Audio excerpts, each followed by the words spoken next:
Assalamualaikum warahmatullahi wabarakatuh. Halo teman-teman mahasiswa. Saya lanjutkan penjelasan tentang kurikulum 2013. Ya. Jadi kalau di video sebelumnya saya baru menjelaskan rasional pengembangan K13.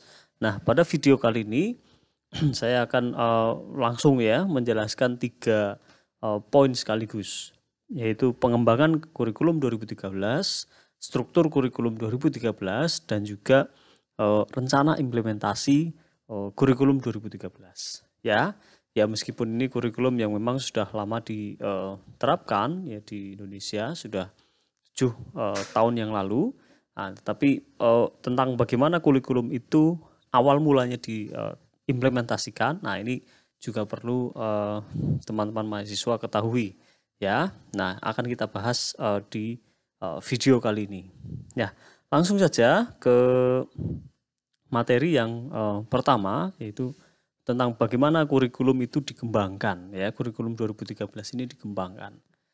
Ya, jadi kalau melihat skema ini memang masih ada keterkaitan ya antara kurikulum sebelumnya yaitu KBK dan KTSP ya dengan kurikulum 2013 ini.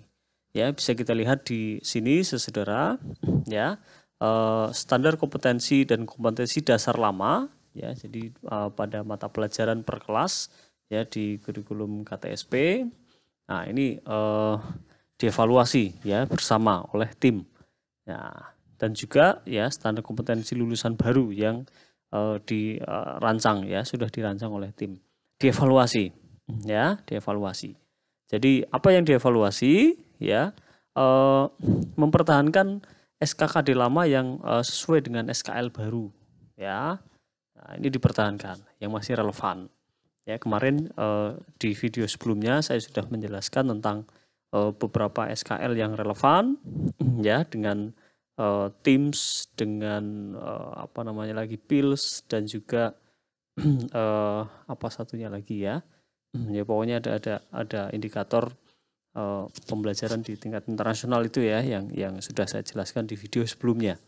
Nah, lalu kemudian ya saudara merevisi SK dan KD lama ya disesuaikan dengan SKL baru ya. Nah, barulah di sini menyusun SK KD baru. Nah, inilah yang kemudian dikembangkan menjadi sumber kompetensi ya mata pelajaran berkelas, dilanjutkan dikembangkan menjadi kompetensi inti, dikembangkan menjadi kompetensi dasar yang baru ya. Ini ranah pemerintah pusat ya di dalam mengembangkan KI dan KD ya. Oke, saya lanjutkan. Nah, maka desain kurikulum ini ya di dalamnya meliputi ada kompetensi lulusan, isi, struktur, ya, proses pembelajaran, proses penilaian, silabus, buku ya. Jadi K13 itu isinya sebenarnya itu saudara ya, komponen yang sangat banyak sekali itu. Ya, di dalamnya ya keseluruhan ini di dalamnya mencakup 3 ranah ya, 3 ranah. Ini 3 ranah yang sudah kita pahami bersama ya sejak lama ya, yaitu meliputi aspek afektif, kognitif, dan psikomotorik ya. Afektif itu tentang sikap ya, tentang terkait dengan tahu mengapa ya. Ya mengapa sih, apa sih alasannya dan sebagainya. Ya. Nah, kognitif itu tentang pengetahuan ya, tahu tentang apa ya, dan juga keterampilan. Keterampilan ini terkait dengan tahu tentang bagaimana. Ya, ini artinya tentang cara ya bagaimana ya peserta didik harus bersikap di abad 21 ini. Ya. Nah, keseluruhan isi ini yang mencakup aspek afektif, kognitif, dan psikomotorik ini ya semata-mata untuk menghasilkan insan Indonesia yang produktif, kreatif, inovatif, dan afektif ya.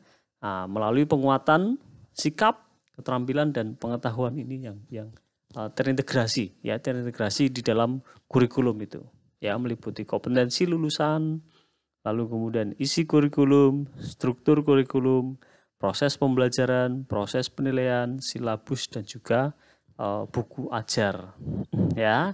Inilah saudara ya tentang kurikulum 2013 ya. Jadi kalau kemudian mau kita pertegas lagi pemahaman tentang K13 ya, bisa kita bandingkan dengan kurikulum sebelumnya ya. Jadi memang di K13 ini materi disusun secara seimbang ya, mencakup kompetensi sikap, pengetahuan dan keterampilan ya. Sedangkan pada kurikulum yang lama materi disusun untuk memberikan pengetahuan kepada siswa ya.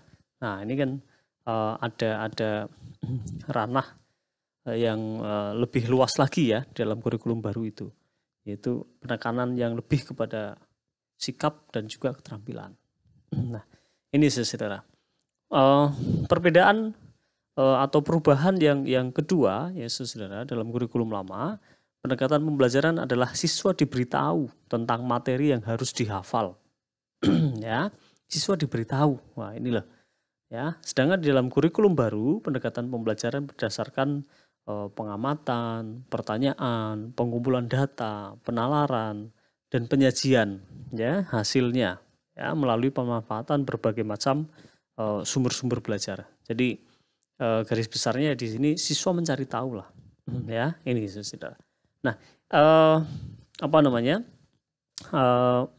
Materi ini ya akan saya bahas di video yang lain ya, tentang nanti apa pendekatan pembelajaran yang diterapkan di K13 ya. Ini akan saya jelaskan di video yang lain ya, secara lebih detail tentang apa itu pendekatan saintifik dan sebagainya, dan model pembelajaran apa yang memang digariskan ya oleh pemerintah untuk diterapkan di kurikulum 2013.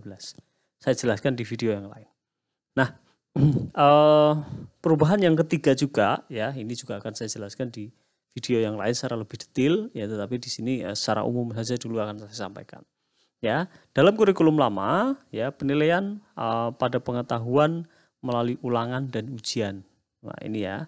Nah, inilah yang cukup juga mendasar perubahannya di dalam kurikulum baru, yaitu dilakukan satu penilaian otentik ya pada aspek kompetensi sikap, pengetahuan dan keterampilan berdasarkan portofolio ya. Nah, ini juga saya akan bahas ya di video yang lain. Oke, itu ya saudara ya, terkait dengan pengembangan kurikulum 2013. Nah, sekarang kita coba dalami ya struktur kurikulum 2013 ya, mulai dari jenjang pendidikan dasar dan menengah ya.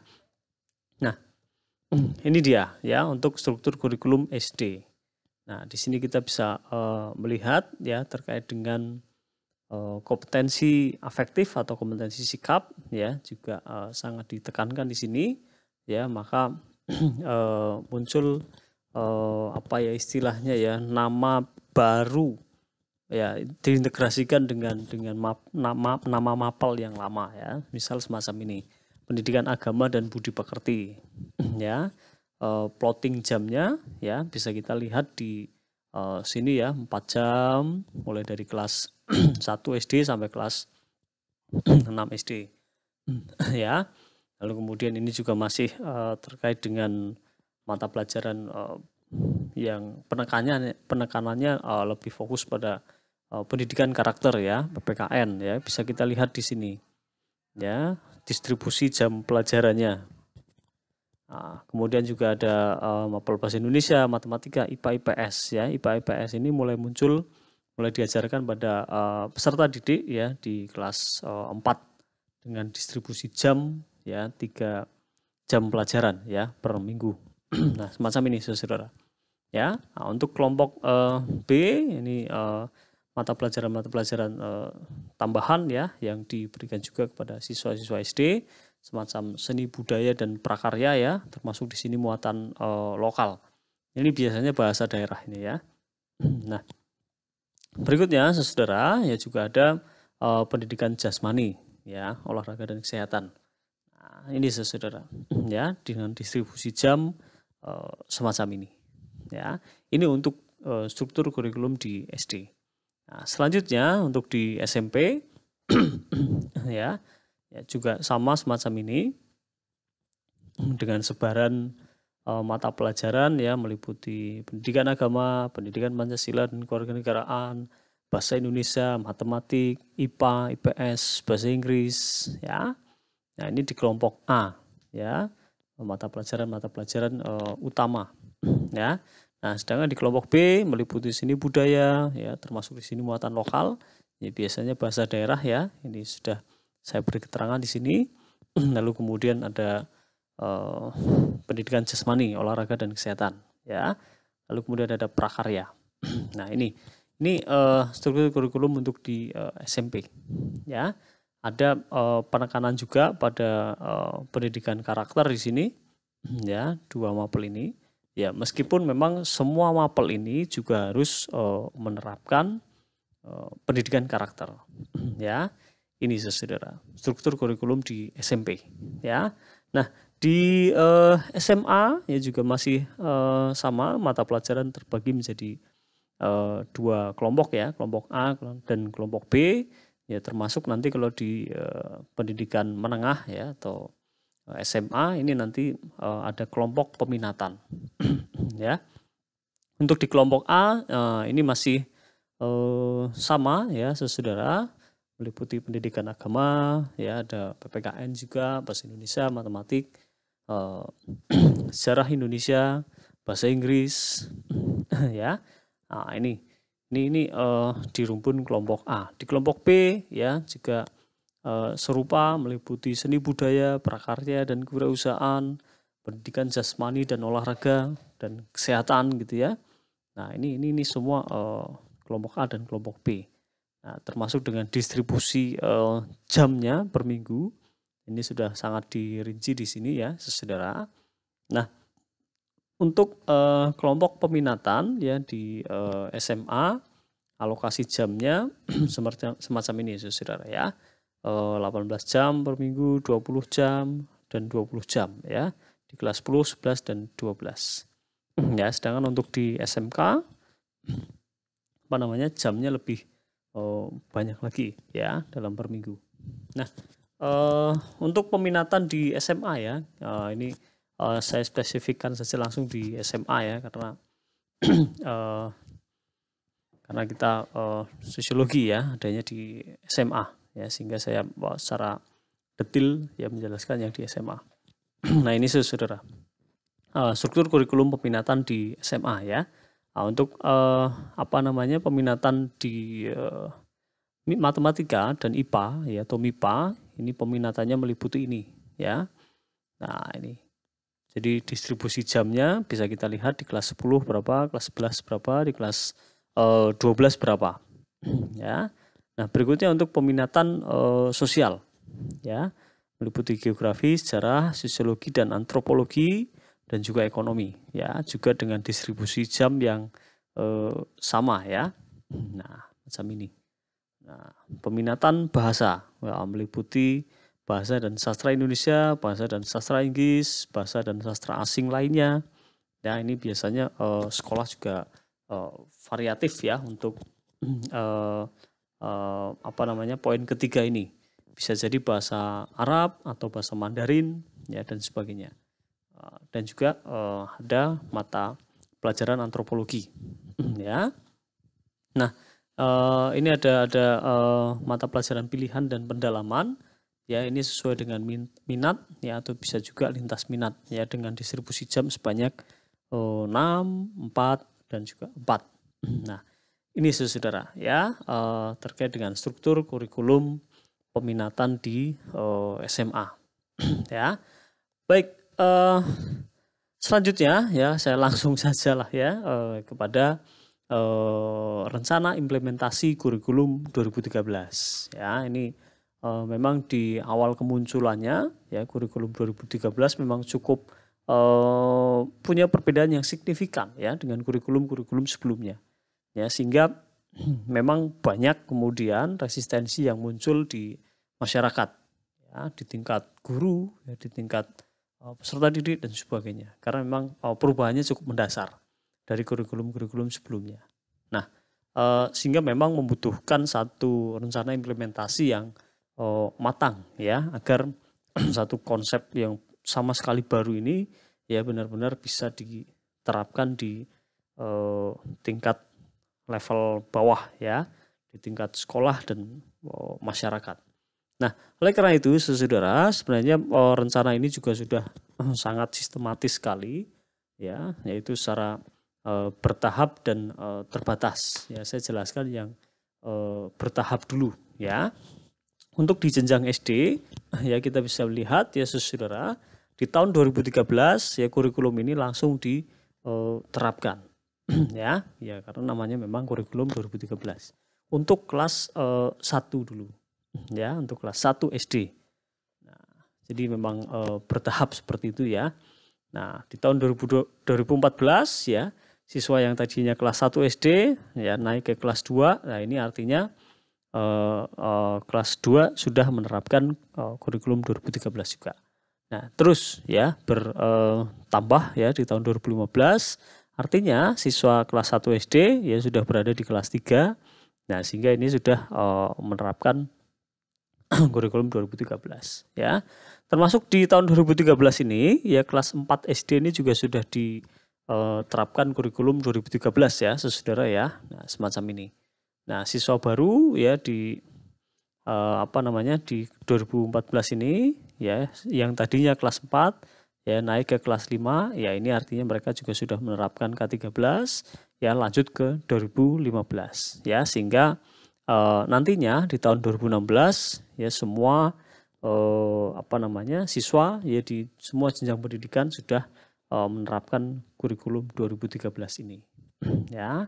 Di SMP ya sama ya, di tahun 2013 ya sudah mulai diterapkan di kelas 7 ya, sehingga mereka begitu naik ya ke kelas 8 ya di tahun 2014 mereka sudah mengimplementasikan ini ya di tahun kedua ya, begitu seterusnya sampai di tahun 2015 ya. Nah, ini sehingga di tahun 2016 ya semua siswa SMP ya sudah diperlakukan kurikulum 2013.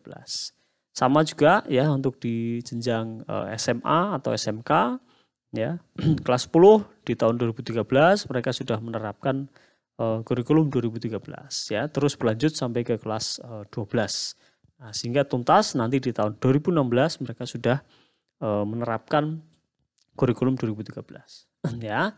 Nah, implementasi ini juga kemudian diterapkan di sekolah-sekolah ya secara terbatas. Tidak semua sekolah memang ya, dipilih sekolah-sekolah yang sudah siap ya, baik itu negeri maupun swasta ya, dan mencakup di seluruh provinsi. Ya, jadi ada satu sekolah-sekolah yang ditunjuk memang oleh pemerintah untuk langsung ya menerapkan K13 di tahun 2013 ini. Ya, kriterianya ya ini tadi, ya siap enggak, gitu kan, baik sekolah negeri ataupun swasta. Ya, ini ya saudara. Jadi memang satu grand design kurikulum 2013 ini ya membutuhkan satu apa istilahnya ya, guru-guru penggerak gitu ya. Kalau sekarang menyebutnya guru penggerak.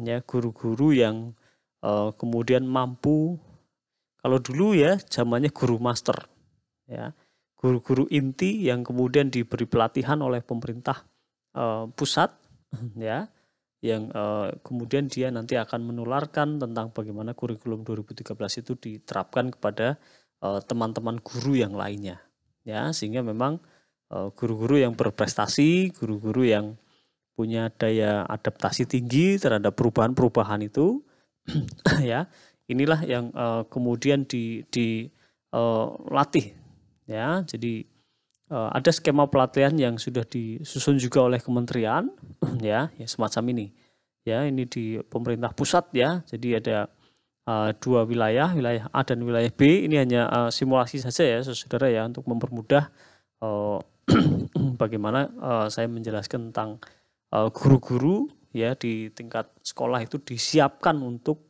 mengimplementasikan kurikulum 2013 ya. Tentu guru-guru yang dipilih adalah seperti tadi yang sudah saya sebutkan ya, guru-guru yang berprestasi, guru-guru yang punya daya adaptasi tinggi terhadap perubahan gitu ya, mau belajar ya, punya minat yang tinggi dan sebagainya.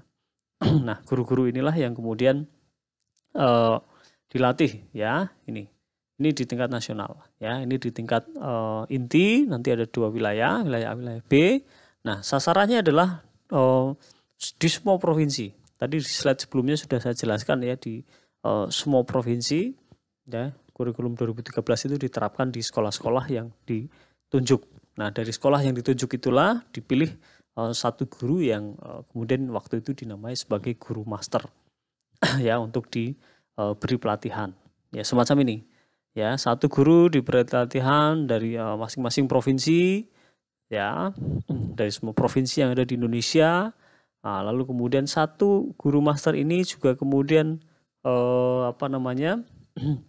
nantinya kemudian menjadi tutor gitu ya bagi teman-teman guru yang lainnya ya, di semua sekolah yang ada di provinsi tersebut.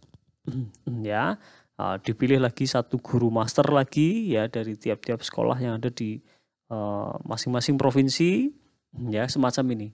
Terus mereka saling membagi ilmunya terkait dengan bagaimana mengimplementasikan kurikulum 2013 ya, semacam ini di semua provinsi ya, semacam ini, tentang bagaimana ya, mungkin istilah yang bisa kita dengar ya, ketok tular gitu ya. Ya, ilmu tentang K13 yang sudah dipelajari di tingkat nasional ya, per wilayah begini, lalu kemudian per provinsi, lalu kemudian disebarkan lagi ke guru-guru yang ada di tingkat satuan pendidikan atau di tingkat sekolah ya. Nah, ini saudara ya, ini di tahap awal ya, di tahun 2013 ya, mohon maaf, skemanya ya baru dipilih SD di 12 wilayah, lalu kemudian SMP di 5 wilayah, SMA di 10 wilayah, dan SMK di 13 wilayah ya. Nah, ini terus bertahap ya, di tahun 2014 ditambah lagi jumlahnya, tahun 2015 ditambah lagi jumlahnya, di tahun 2016 ditambah terus ya. Jadi ada grafik yang terus meningkat ya, untuk menyebarkan tentang bagaimana K13 ini harus diterapkan di sekolah-sekolah ya. Nah, ini sudah 7 tahun berjalan ya, saya pikir juga ya sekarang sudah semua lah ya. Ya, sekarang bisa dikatakan sudah semua sekolah-sekolah menerapkan kurikulum 2013 ya. Nah, ada banyak materi ya yang dipelajari oleh guru master itu ya, terkait dengan bagaimana implementasi kurikulum 2013 itu ya, dilaksanakan selama 2 semester ya. Di semester pertama ya, guru-guru itu kemudian dilatih ya tentang konsep kurikulum 2013 ya. Ada banyak komponennya itu tadi yang meliputi rasional, elemen perubahannya, SKL, KI dan KD yang baru, strategi implementasi kurikulum 2013-nya seperti apa ya, dan juga kemudian terkait dengan penekanan pada aspek sikap yang harus diterapkan di kurikulum 2013 itu yang seperti apa gitu ya. Nah, ini saudara. Nah, materi pelatihan yang kedua ini terkait dengan analisis materi ajar ya, di semester 1 ya. Yang dianalisis apa? Buku ya. Jadi buku siswa dan buku untuk guru, nah itulah yang kemudian dianalisis oleh guru-guru master ya. Ini materi yang kedua. Materi yang ketiga ya, tentang perancangan model belajar ya. Guru-guru master diajari tentang bagaimana pengembangan RPP ya, yang di dalamnya harus menerapkan pendekatan saintifik ya. Ya, inilah penciri ya, penciri juga ya dari kurikulum 2013 ya. Dan di RPP itu juga ya, guru harus mengembangkan ya model-model pembelajaran yang akan diterapkan ya. Nah, di RPP juga ya, sudah mulai dirancang di sana tentang bagaimana penilaian yang akan dilakukan tadi ya. Seperti yang sudah saya jelaskan sebelumnya, ada istilah penilaian otentik. Ya, inilah juga yang menjadi penciri dari kurikulum 2013 ya. Nah, ini akan saya jelaskan ya, 2 poin ini akan saya jelaskan di video berikutnya ya. Nah, Kemudian materi yang keempat ini terkait dengan praktek pembelajaran terbimbing ya. Jadi guru-guru ya melakukan simulasi ya, guru master ya di depan kelas, guru itu harus ngapain ya ketika dia menerapkan ya ketika sekolah sudah menerapkan K13, guru di depan kelas itu harus ngapain ya. Nah, simulasi ya, guru-guru juga melakukan peer teaching ya, seperti mahasiswa ketika kuliah ya, ada mata kuliah micro teaching, latihan mengajar gitu ya, mengajar di skala kecil ya. Ini juga guru-guru ya di dalam pelatihan ini mereka melakukan peer teaching ya. Ini, nah ini saudara ya. Materi yang kelima adalah evaluasi peserta ya, di dalamnya ada pretest dan posttest. Ini ya, ini jadi materi pelatihan guru ya untuk mengimplementasikan kurikulum 2013 di semester yang pertama. Nah, di semester yang kedua ini tindak lanjut dari pelatihan yang sebelumnya ya, saudara ya. Nah, materi pelatihannya ini meliputi analisis materi ajar ya, masih sama juga ya, guru-guru diminta untuk menganalisis buku untuk guru dan juga buku untuk siswa ya. Lalu kemudian guru-guru diajak untuk mengevaluasi materi ajar yang ada di buku, di 2 buku itu tadi. Apakah relevan atau tidak gitu ya. Cukupan dan kedalaman materinya bagaimana. Nah, ini dievaluasi oleh guru. Ya. Nah, materi yang ketiga, materi pelatihan yang ketiga ini terkait dengan evaluasi perubahan metode pembelajaran dan penilaian di dalam implementasi kurikulum 2013 ya. Jadi metode pembelajarannya, penilaiannya ini dievaluasi ya, kaji ulang ya, kira-kira relevan tidak ketika itu diterapkan ya pada pembelajaran ya. Nah, yang keempat saudara, evaluasi perubahan sikap dan perilaku guru ya, ini dilakukan bersama-sama ya. Nah, kemudian yang kelima, perancangan model belajar ya, ini tahap 2 ya, tahap 2. Kalau tadi tahap 1, ini tahap 2 ya, meliputi samalah ya, meliputi perancangan RPP dan juga perancangan penilaian yang akan diterapkan oleh guru ya. Ini saudara ya. Lalu kemudian yang berikutnya, materi diklat implementasi kurikulum 2013 untuk kepala sekolah SD dan SMP ya. Kalau tadi untuk guru, nah sekarang untuk kepala sekolah ya di tingkat SD dan SMP. Ya, materinya hampir serupa dengan sebelumnya ya, meliputi konsep dasar kurikulum, materi ajar gitu, lalu kemudian perancangan model pembelajaran, lalu kemudian praktek pembelajaran terbimbing.